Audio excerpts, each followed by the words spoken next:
الناس الله يهديهم علينا اللي كيجيبوا لنا هذه المسائل اللي كتضرب المواطن.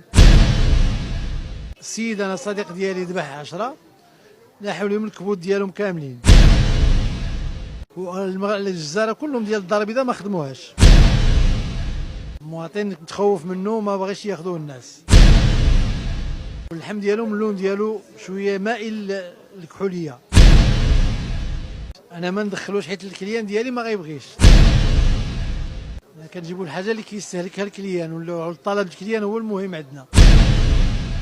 بوخيت عبد الواحد رئيس جمعيه جزارين عملت في دار السلطان وكاتب اقليمي لتجار اللحوم الحمراء بعملت في دار السلطان. المهم من ناحيه على مساله اللحوم ديال البرازيليه اللي وفداتنا مؤخرا من البرازيل، الناس الجزاره اغلبيه الجزاره ما كيقتنيوهاش، ان الكليان خصو يجيبها للكليان ديالو، الكليان ما